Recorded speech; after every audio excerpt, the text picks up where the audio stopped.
Buongiorno ragazzi, bienvenue pour un nouvel épisode de Roma Secondo Me. Bienvenue à Trastevere, c'est parti pour un nouvel épisode, on y va, andiamo!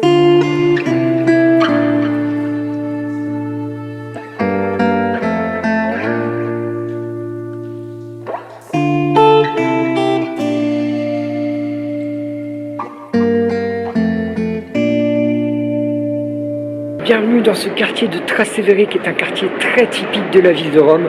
Vous allez voir, c'est vraiment ici où on sent vraiment la Dolce Vita avec ses façades de couleurs. C'est un quartier qui a gardé toute son authenticité. Vous allez voir, c'était un des plus beaux quartiers de la ville de Rome. C'est un quartier qui était très pauvre à l'origine et qui est devenu un des quartiers les plus à la mode dans la cité éternelle. Allez, c'est parti, on va le visiter, on y va, andiamo!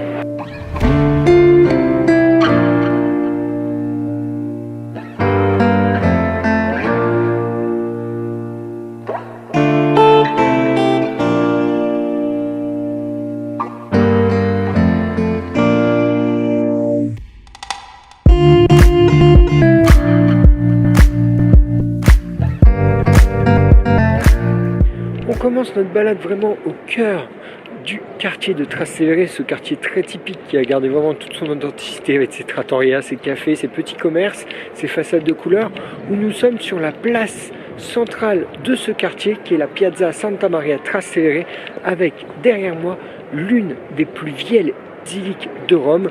Vous allez voir, c'est une magnifique église qui était construite au début du 4e siècle, finie au 12e siècle. Je vous propose de la visiter, vous allez voir, c'est magnifique à l'intérieur.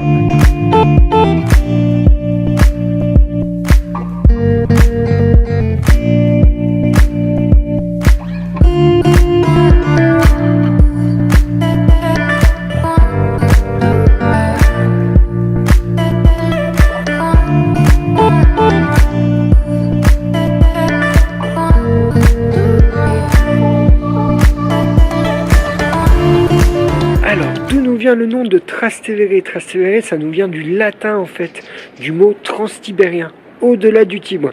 Bah oui, parce qu'en fait ce quartier se situe de l'autre côté de la partie historique de Rome, et en fait il fallait traverser le Tibre pour se rendre dans ce quartier, et le Tibre formait à l'époque une frontière naturelle. Il a fallu attendre que Auguste le fasse rentrer dans la République romaine, et en fait que les Romains, les riches Romains commencent à construire des villas dans ce quartier pour que ce quartier commence à prendre de la valeur. Et maintenant en fait c'est un quartier immanquable quand tu viens à Rome, c'est vraiment le quartier très célèbre aussi pour la gastronomie italienne et pour la vie nocturne. C'est vraiment un quartier que je vous conseille, il y a plein de spécialités romaines, c'est vraiment un quartier très réputé et c'est vraiment super typique, c'est vraiment très sympa de se balader ici dans les petites rues avec ses façades de couleurs. Si tu adores faire de la photo, c'est vraiment le lieu pour faire de très très belles photos.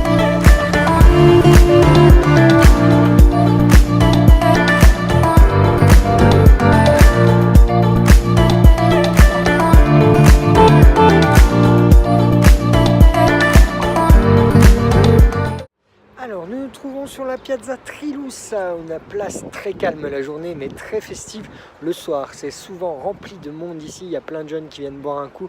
C'est vraiment un quartier qui vit énormément le soir, Trastevere. Trilussa, c'était un poète romain, notamment vous avez ici sa statue directement. Et la Piazza Trilussa, c'est vraiment un lieu de rencontre qui est vraiment très très sympa avec le Ponte Sisto, le pont où on était au tout début de notre vidéo, qui est juste ici, qui est l'un des plus vieux ponts de la ville de Rome. Et comme je vous disais, c'est très typique comme quartier Trastevere, et notamment c'est un quartier où on fait l'apéritivo. L'apéritivo, c'est une formule qui est très courante en Italie. Vous payez 10 ou 13 euros, vous avez sous forme de buffet ou avec une planche, et notamment vous avez le bar Meccanismo qui est juste ici, qui est très sympa. Et si vous voulez payer moins de 10 euros, vous avez Frizzi et Frizzioni, qui est l'un des meilleurs apéritivos de Trastevere que je vous conseille, qui est juste à côté.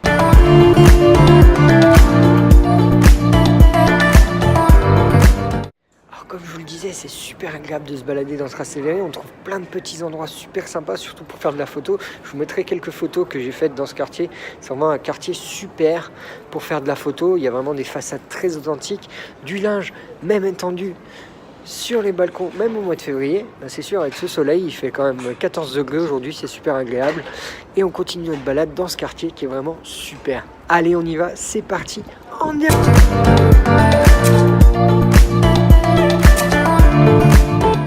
Alors il y a plusieurs restos super sympas en fait à Trastevere, t'en as plein, hein, t'en as énormément. T'as plein de trattoria très typiques. Bon bah t'as D'Aenzo qui est un peu plus dans la partie un peu plus résidentielle de Trastevere où tu manges très très bien, mais par contre t'es obligé de réserver. Tonarello là qui est un peu plus dans la partie touristique où t'es pas obligé de réserver parce qu'en fait ils prennent pas de réservation, c'est simple. Tu fais la file. Et en fait, tu manges de la super bonne carbonara. Après, si tu veux manger quelque chose sur le pouce, comme je vous disais, la Cantina del Papi, manger un très bon panino, super bon. Et après, il y a énormément de petits restaurants, il y a beaucoup d'artisanat, c'est vraiment très sympa ce quartier.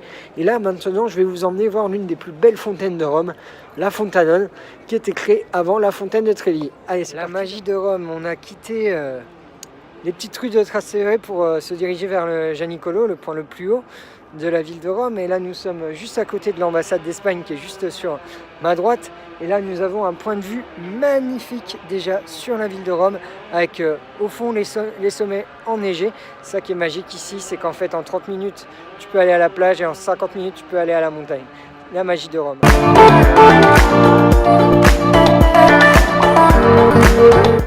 On continue notre balade sur le quartier de Trastevere. Là, nous sommes un peu plus au-dessus. Nous sommes vers le Gianicolo, qui est la plus haute colline de Rome, où vous savez que Rome a été fondée sur cette colline. Et là, nous sommes juste à côté de cette fameuse fontaine de l'Acqua Paola, que je vais vous montrer juste après. Je vais vous raconter une petite anecdote dessus.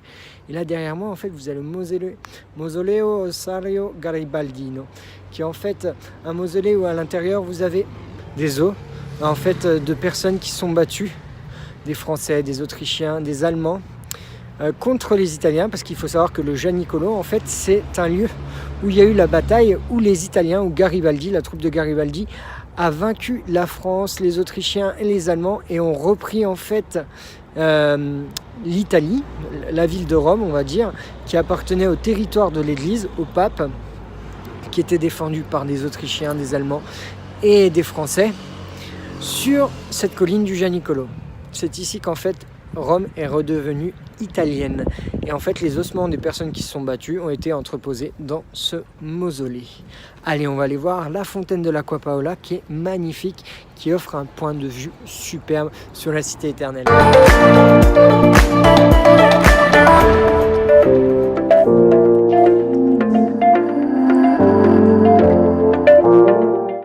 Ragazzi, tutto bene? On s'arrête ici, juste devant la fontaine de l'Acqua Paola Grossa, surnommée aussi le Fontanone. Cette fontaine est l'une des plus belles fontaines de Rome. Vous avez bien sûr la fontaine de Trevi, les fontaines de la Piazza Navona et bien d'autres. Mais celle-ci est magnifique parce qu'elle offre un panorama superbe sur la cité éternelle. Cette fontaine a été créée en 1615 à la demande du pape Paul V, car ici, en fait, sur la colline du Gianicolo, il n'y avait pas d'eau. Les gens étaient obligés d'aller s'approvisionner en eau directement en bas dans le Tibre. C'est pour ça qu'ils ont créé cette fontaine pour amener un point d'eau directement sur le Gianicolo. L'eau nous vient directement de Bracciano, un lac qui est à 70 km d'ici, qui est très très beau. C'est vraiment une très très belle fontaine. Je pense qu'elle a inspiré Nicolas de Sully qui a ensuite créé la fontaine de Trevi. Cette fontaine, vous pouvez la retrouver dans plein de grands films italiens, notamment La Grande Bellezza. Et elle est magnifique aussi bien de jour comme de nuit. Et le panorama qu'il y a juste en face de nous est exceptionnel.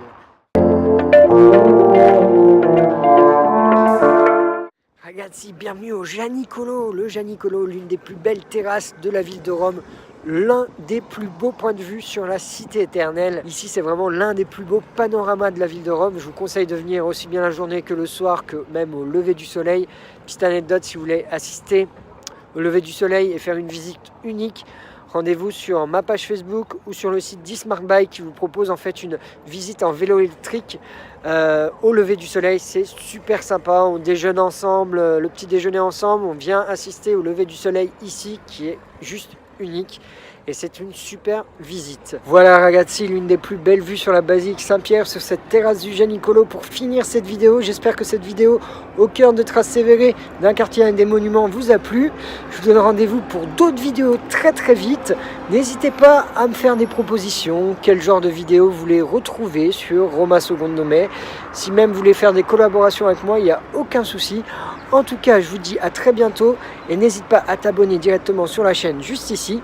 et je vous dis à très bientôt, a presto et buona giornata.